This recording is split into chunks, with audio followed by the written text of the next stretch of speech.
할렐루야. 좌우 옆분과 인사 나누십시다. 예, 반갑습니다. 요즘 들어서 우리가 정말 정말 속도가 감지할 수 없을 만큼 시간의 흐름이 빠름을 우리가 느껴지게 됩니다.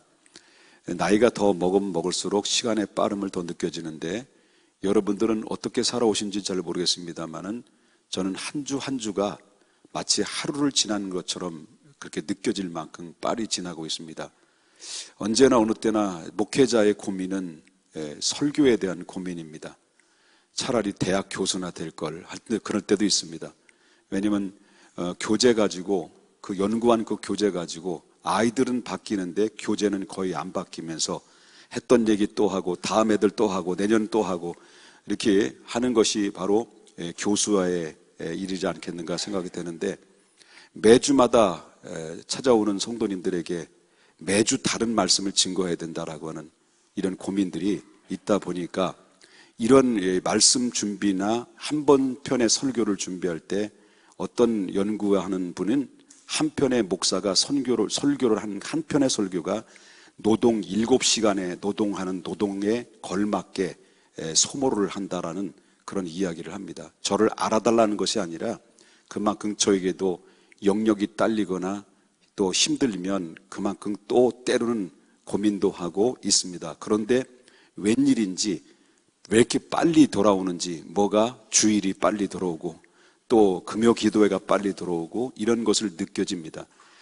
이것이 바로 제 인간적인 모습이라고 볼 수가 있다는 거죠. 그런데 성도님들은 은혜 받으려고 찾아오는데 설교는 잘해야 되겠고 은혜를 끼쳐야 되겠고, 그래서 뭐 만족하고 흡족하게 이렇게 정말 얻고 돌아갈 수 있도록 해야 되는데, 거기에 따른 또 부담감도 있는데, 그럼에도 불구하고 다 내려놓을 수밖에 없는 이유는 바로 이곳에 함께 하시는 분은 저뿐만 아니라 여러분뿐만 아니라 살아계신 하나님이 함께 하시기 때문에, 하나님께서는 오늘도 여러분과 늘 은혜로운 그런 나눔을 통해서 하나님의 충만한 복이 임하게 될 줄 저는 기대합니다. 여러분 알다시피 예수님께서는 이 땅에 오셨습니다. 이 오신 목적은 바로 뭐냐면 다른 게 아니죠. 하나님의 뜻에 순종하기 위해서 오신 것이죠. 다시 쉽게 말한다면 하나님의 비전을 위해서 당신의 순종을 통해서 이루시기 위하여 이 땅에 오셨습니다. 그것은 바로 이 땅에 오셔서 하신 일은 여러 가지 일들이 있었습니다만은 만 30세가 된 이후에 예수님의 공생의 세월을 보내면서 첫 번째 예수님께서 외쳤던 외침의 말들이 있죠. 그 첫 번째 백성들에게, 이스라엘 백성들에게 외쳤던 외침의 말이 뭐냐면 회개하라, 천국이 가까웠다라는, 바로 회개와 천국에 대한 메시지가 첫 말씀을 띄었습니다. 다시 말한다면 예수님이 오신 목적이 뭘까요? 그 이야기한다는 것은요, 바로 예수님께서 오신 이유는 막혔던 천국 문을 열기 위해서 왔으니, 바로 너희가 천국 문을 향해서 가기 위해서는 너 자신도 마음을 열어라. 어떤 문을 여느냐? 회개의 문을 열어라, 이거예요. 바로 천국 갈 수 있는 유일한 통로와 매개체는 회개를 통해서 이루어진다라고 하는 이 사실을 예수님께서 언급하고 있는 의미가 담겨져 있다라고 볼 수 있습니다. 그러므로 예수님의 첫 마디 외침과 함께 동시에, 그리고 예수님의 12명의 제자들을 선택을 하죠. 그리고 그들과 함께 바로 생사오락을 같이 하면서 같이 먹고 같이 자고 같이 행동하는 가운데, 때로는 귀신 들린 자도 있었고 때로는 정말 앞을 보지 못하는 소경도 만나셨고, 그리고 한 번도 일어나 보지 못했던 소경도 만나셨고, 야이로의 회당장의 딸인 죽었던 딸도 살리시고, 그리고 수 없는 환자들과 그리고 귀신 들린 자들을 내쫓으시고 또 치유하시고 기적을 일으키시고, 때로는 물고기 2마리와 보리떡 5개를 가지고 5,000명을 먹이시는 그런 기적 같은 역사들을 주님이 행사하셨습니다.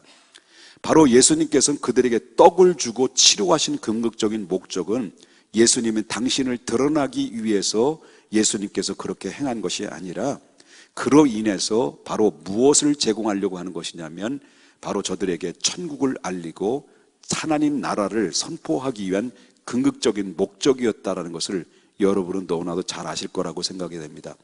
다시 말하는데 오늘날 이 시대에 필요한 것은 영혼 구원하기 위해서는 말씀도 필요하지만은 그 말씀이 있기 전에 가난하고 헐벗고 굶주린 자들에게 떡을 제공하는 것도 중요하다는 거죠.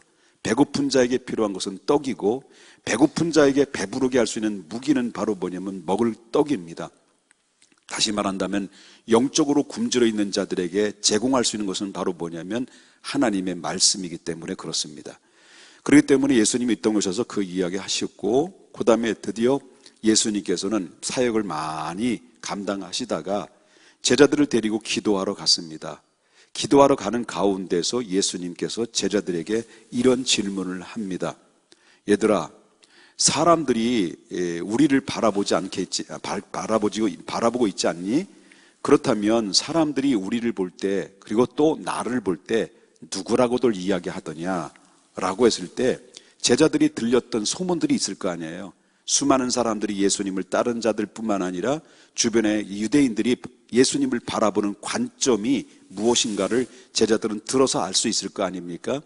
그럴 때 제자들이 하는 얘기는 바로 뭐냐면 엘리야라고도 하는 사람도 있을 것이고요.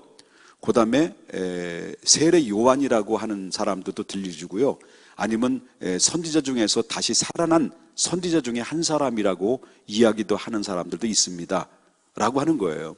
다시 말한다면 그들의 수많은 사람들이 예수님에 대해서 어떻게 알고 있느냐면 세례 요한이 죽었다가 다시 살아나는 거 아니냐, 아니면 구약의 엘리야와 같은 하나님의 사람이 다시 오신 것이 아니냐, 아니면 400년 동안 신구약, 소위 말한다면 구약과 신약의 관계는 400년의 공백 기간이 있어요. 이걸 가지고 신학적인 용어로 말한다면 신구약 중간사라고 말하거든요. 구약에서 신약에까지 400년 기간 동안에 하나님은 단 한 사람도 선지자를 보낸 적이 없거든요. 그렇기 때문에 하나님이 선지자를 보낸 적이 없는데, 그런데 세례 요한을 하나님이 보내시고 세례 요한을 통해서 예수님을 예비해 주셔서 바로 예수님이 등장할 때 바로 이것이 예수님은 구약의 마지막 선지자, 신약을 여는 선지자로 오셨지 않았느냐라고 생각하는 사람들도 꽤 있었다라고 하는 것입니다.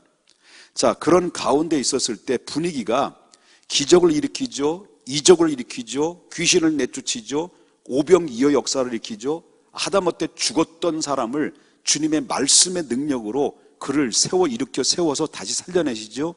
이런 모든 정황으로 볼 때 이분은 보통 분과는 다른 분이구나, 그걸 아는 거죠. 백성들의 소문은 다 그렇게 생각하죠. 하다못해 그때 당대에 이 유대인들은 예수님을 누구로 삼으려고 계획을 했냐면 유대인의 왕으로 세우려고 생각했던 사람들도 꽤 많이 있었다라고 하는 것입니다. 그럴 때 사람들이 보는 예수님에 대한 보는 관점이 바로 이렇게 여러 가지 분분명하게 등장이 되는데, 그때 예수님께서 제자들에게 이렇게 질문합니다. 그렇다면 너희들이 나와 함께 몇 년 동안 따라다니면서 함께 주의 사역을 감당해 왔는데 너희들은 나를 누구라고 생각했느냐라고 질문을 했어요. 그때 예수님이 제자들도 다 하고 싶은 말이 많이 있겠습니다만은 그 제자들 중에 가장 대표적인, 나이가 가장 많은 예수님의 수제자였던 베드로가 하는 얘기가 누가복음에도 나온 말이지만은 똑같은 얘기입니다만은 우리가 잘 알고 있잖아요. 예수님이 누구시죠? 시작. 주는 그리스도시요 살아계신 하나님의 아들입니다 라고 고백했어요. 오늘 본문은 그런 식으로 얘기한 거예요. 주님은 살아계시고 주는 그리스도시며 살아계신 하나님의 아들입니다 라고 고백을 했단 말이죠. 그리고 예수님께서 기뻤던 거죠. 다른 공간복음에는 바요나 시모나 내가 복이 있도다, 이것을 알게 한 것은 너희 자의적인 생각이나 자의적인 고백에 의해서 나온 것이 아니라 하나님이 이 사실을 너에게 알게 했고 너로 입을 통해서 고백하게 된 것이다. 그러면 이것은 바로 뭐냐면 이 고백은 하나님이 너에게 고백할 수 있는 은혜를 열어주셨다라고 하는 것을 바로 예수님께서 베드로에게 말씀하셨다라고 하는 것이죠. 그리고 나서 예수님이 그 이야기를 듣고 베드로를 칭찬하고 그 다음에 이 사실을 아무에게도 하지 마라 라고, 아무에게도 이야기하지 말라라고 비밀을 붙여놓고 그 다음에 한 번도 여태까지 해보지 않았던 예수님의 말씀을 하셔요. 예수님께서 한 번도 제대로 하시지 않았던 말씀을 했는데 그 말씀이 바로 뭐냐면, 내가 얼마 후에 하나님의 명령과 하나님의 뜻을 받들어 바로 장로들과 대제사장들과 서기관들에 의해서 미움을 받아 고난을 받고 십자가에 죽었다가 3일 만에 다시 살아나리라 하는 말씀을, 첫 마디의 말씀을 띄기 시작해요. 자, 이 말을 듣고 있었던 제자들이 충격을 받았을까요? 안 받았을까요? 얘가 먼저 대답을 해내요. 충격을 받았을까요? 안 받았을까요? 충격을 받았지요. 충격을 받을 수밖에 없죠. 예수님은 그들의 예수님의 제자들이 바라보는 관점은 똑같아요. 여태까지 몇 년 동안 따라다녔으면서도 불구하고 예수님이 누구인지를 정확하게 몰랐어요. 여러분, 우리의 신앙생활 하면서 예수님을 모르고 신앙생활한 사람 굉장히 많이 있어요. 그리고 예수님을 안다 하더라도 예수님을 너무너무 잘 알지만, 성경을 너무너무 잘 알지만, 그러나 예수님을 믿지 않는 교인들도 많이 있어요. 중요한 것은 아는 게 중요한 게 아니에요. 믿는 게 더 중요한 겁니다. 그렇다고 해서 모르는 게 죄냐, 모르는 게 덕이냐, 모르는 것은 무식한 겁니다. 그렇기 때문에 여러분, 중요한 것은 예수님에 대해서 너무 몰라요. 예수님의 제자들 그렇게 따라다녔는데도 불구하고 예수님이 누구인지를 정확하게 몰랐다는 거예요.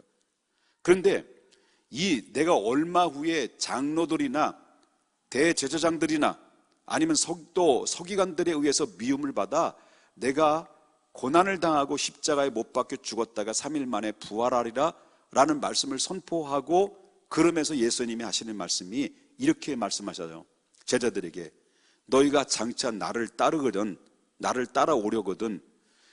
누구를 부인하라는 겁니까? 자기를 부인하고 나를 따라오라. 자기를 부인하고 그 다음에 뭐냐면 제 십자가를 지고 나를 따르는 것이 참된 제자의 모습이다라고 예수님이 제자들에게 이야기를 했어요. 그러면 예수님께서 죽음과 부활을 선포하자마자 예수님의 제자들에게, 너희는 나를 따라오려거든 자기를 부인하고 자기 십자가를 지고 주님을 따르라. 주님의 뜻의 길을, 내가 갔던 길을 함께 걸어가라. 사명의 길을 가라 라고 이렇게 예수님께서 말씀하신 이유가 뭘까요? 그 이유는 바로 뭐냐면, 제자들의 마음 속에는 뭐가 담겨져 있냐면 하나님의 비전이 담겨져 있는 것이 아니라, 한결같이 베드로도 마찬가지입니다. 예수님의 모든 제자들은 다 한결같이 그들의 마음 속에는 야망을 가지고 있었다라고 하는 거예요. 새벽에도 이런 말씀 드렸습니다만은, 그들이 예수님을 따른 목적은 예수님을 통해서 내가 갖고 있었던 모든 야망을 채우기 위한 목적들이 다 개개인마다 있었다라고 하는 것이죠. 그러면 예수님의 제자들이 예수님을 바라보는 관점이 뭐였느냐라고 그럴 때, 그때 당시의 시대적인 배경을 보게 되면, 지난 주일 오후 예배 때 강세진 목사님을 통해서 말씀을 들었습니다마는, 여러분 알다시피 그때 당대는 바로 로마의 시민권, 로마의 식민지 아래에 있었던 것이 바로 유대예요. 그렇기 때문에 오랜 세월 동안 로마의 식민지 아래서 이렇게 억압받고 살아왔던 그 수많은 이 유대인들의, 이스라엘 젊은이들은 마음속에 늘 분노에 사로잡혀 있어요. 속히 이 나라가 빨리 지긋지긋한 이 나라의 고통과, 그리고 또 수 없는 이런 서글픔과 나라 없는 신세로부터 빨리 해방되기를 원했던 것이 바로 그들의, 젊은이들의 마음이었어요. 지난번에 말씀드렸습니다마는 그때 당시 예수님의 제자들은 나이가 어느 정도가 됐다고 생각합니까? 베드로 이외에 10대 후반부터 20대 초반의 약간의 나이들이에요. 소위 말한다면 여기 태욱이 형제는 이미 고령의 나이예요. 예수님의 제자들은 10대 후반부터 20대 초반의 약간의 나이를 가지고 있기 때문에 나라에 대한, 정말 해방에 대한 그런 그 의식, 민족의식이 상당히 불타 있었다라는 것을 보게 된다라는 거죠. 그런 가운데서 예수님이 딱 등장했으니, 등장해도 보통 분이 등장했습니까? 막 얼마나 많은 기적을 일으키고 이적을 일으키고 병든 자를 치료하시고 죽은 자를 살려내시는 그런 능력의 주님이 딱 오시니까 그들이 생각하기를, 이분이야말로 구약에서 이야기했던 우리 민족을 해방할 민족의 메시아다라고 그들은 생각했던 거예요. 다시 말한다면 이분이 장차 이 유대인의 왕으로 등극할 거라는 거에 대해서 제자들은 다 100% 의심하지 않았어요. 의심하지 않았다는 거죠. 근데 예수님의 역으로 예수님은 어떤 말씀하시는 거예요? 나는 유대인으로 온 것이 아니다. 오히려 유대인으로 온 것이 아니라 오히려 사람들을 죽이고 사람들을 짓밟아서 무력으로 행사해서 로마를 물리치고 내가 왕으로 온 것이 아니라 인류를 구원하기 위해서는 인류의 모든 죄를 내가 담당해서 십자가에 함께 인류의 죄와 내 십자가와 저희들 십자가와 함께 죽고 죄 가운데 죽은 자 가운데서 예수님이 부활하셨던 것처럼 다시 인류에게 부활의 기쁨의 소식을 줘서 원래 하나님이 인간의 영원한 삶을 살려고 살게 만들었던 인간의 본연의 첫 번째의 영혼 구원을 위해서 다시 회복시키기 위해서 온 거다라는 사실을 이야기한 것이다라고 하는 거죠. 첫째 아담은 실패했지만 둘째 아담으로 온 예수님은 회복하여 새로운 천국의 세계를 열게 하기 위해서 내가 이 땅에 왔다. 그러기 위해서는 내가 죽어야만 된다. 이걸 얘기해요. 그러나 죽었지만 내가 하나님의 아들인 것을, 하나님의 구약에 약속된 메시아인 것을 증명하려고 한다면 죽은 자 가운데 다시 살아나야 된다. 그리고 하나님 우편에 가야 된다. 이런 사실을 예수님께서 언급을 할 때 제자들은 이해가 안 된 거예요. 이해가 안 된 거예요. 이해가 안 됐죠. 지금 동문서답하고 있는 거예요. 그러니까 제자들은 예수님의 그런 사실에 대해 전혀 감지하지 못한 가운데 있을 때 예수님을 통해서 자기들은 뭘 하는 거예요? 유대인의 왕이 되면 내가 그 유대인의 왕의 참모로서 바로 이 나라를 다시 질서를 잡았고 적폐 청산을 해서 부패를 다 물리치고 새로운 세계를 열겠다라고 하는 야망들이 다 이 제자들은 다 가지고 있었다라고 하는 거예요. 하다못해 누구까지 그 야망을 가졌을까요? 여러분, 베드로도 마찬가지였어요. 베드로는 예수님이 주는 그리스도시요 살아계신 하나님의 아들입니다라고 신앙 고백까지 했던 사람이에요. 신앙 고백했어요, 안 했어요? 언제 고백했어요? 한 5분 전에 고백했잖아요. 고백했단 말이에요. 그런데 신앙 고백을 했는데 이 사람이 신앙 고백했다고 해서 하나님의 자녀가 됐다고 해서 여러분, 우리 안 넘어집니까? 넘어져요. 여러분, 누가복음에 보면 누가복음이죠.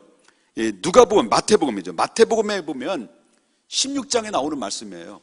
거기 보면 예수님이 베드로가 예수님 주는 그리스도시요 살아계신 하나님의 아들입니다라고 고백을 하고 바요나 시모나 복이 있도다, 반석에 내 집을 세운다, 뭐 이렇게 칭찬을 자자하게 하고 얼마 있다 내가 십자가에 못 박혀 죽게 될 것이다라는 첫 마디를 띄었을 때 예수님의 제자였던 베드로와 신앙 고백했던 베드로가 뭐라고 말합니까? 주님 절대 그럴 수 없습니다. 주님 절대 그럴 수 없습니다라고 단호하게 예수님이 그 십자가의 죽음에 대해서 앞장서서 막아버리는 거죠. 그럴 때 예수님이 그 베드로에게 뭐라고 말합니까? 눈을 똑바로 쳐다보고 이 사탄아 물러가라. 너희가 하나님의 뜻을 생각하지 않고 도리어 사람의 일을 생각하는도다라고 이야기했다는 거죠. 하나님의 뜻은 무엇입니까? 하나님의 뜻은 비전이에요. 그러나 사람의 뜻은 뭐예요? 야망이에요. 신앙 고백을 했어도, 하나님의 자녀가 됐어도, 구원받은 백성이 됐어도 우리는 순간순간마다 내 야망이 비전보다 앞서다 보니까 하나님의 비전을 내 야망 때문에 한 치 앞도 못 보는 그런 눈가리가 되고 소경이 되보게 만든다라는 거죠. 이것을 보면 우리가 목사라고 해서 주는 그리스도이자 살아계신 하나님의 아들입니다라고 고백해가지고요, 목사가 되고, 그래서 목사가 되고 목회를 한다 하더라도요, 언제든지 하나님의 본질, 하나님의 비전, 영혼 구원, 여기에서 벗어나서 얼마든지 야망에서 사로잡히면 얼마든지 타락할 수 있는 존재가 바로 목사예요. 베드로 보세요. 주는 그리스도시여 살아계신 하나님의 아들입니다라고 고백을 했는데도 불구하고 얼마 안 됐어요. 몇 분 안 됐어요. 예수님께서 천마디 뛰었어요. 내가 죽게 될 것이다. 못 죽습니다. 내가 맞겠습니다. 사탄아 물러가라. 네가 오히려 하나님의 일을 생각하지 않고 도리어 사람의 일을 생각하는도다. 하나님의 뜻은 뭐예요? 죽어야 되는 거예요. 근데 베드로는 못하겠다는 거예요. 맞겠다는 거예요. 못 죽습니다. 이게 바로 하나님의 반대하는 적에 섰다는 거죠. 여러분, 그렇기 때문에 얼마든지 넘어질 수 있는 거예요. 얼마든지. 여러분, 예수님의 제자들도 보세요. 자기 야망에 사로잡혔어요. 여러분 알다시피 누구도 예수님이 왕이 되면, 유대인의 왕이 되면 거기에 예수님의 제자 중에서 누구예요? 요한과 야고보와 요한의 어머니가 예수님께 찾아왔어요. 그리고 당신이 이스라엘 왕, 유대인의 왕이 되면 내 아들들을 좌우편에 앉혀주십시오. 비서실장으로 앉혀달라는 거예요. 누가? 엄마가 뭘 흔들고? 치맛바람 흔들고 청탁을 한 거예요. 근데 그때 당시 정서상으로 볼 때는 유대인들이 뭘 가지고 있다는 거예요? 야망이었어요. 야망. 제가 왜 이런 말씀을 드리냐면요, 하나님은 우리를 부르셨습니다. 여러분을 부르셨습니다. 그리고 여러분도 하나님의 자녀로 삼아주셨습니다. 근데 예수님의 제자들은 여기 보면 누구든지 나를 따라오려거든이라는 말은, 나를 따라오려거든이라는 말은 뭘까요? 예수님이 품고 있는 하나님의 비전이에요. 그게 누구든지 하나님의 비전을 위해서 살기를 원한다면 이 말이에요.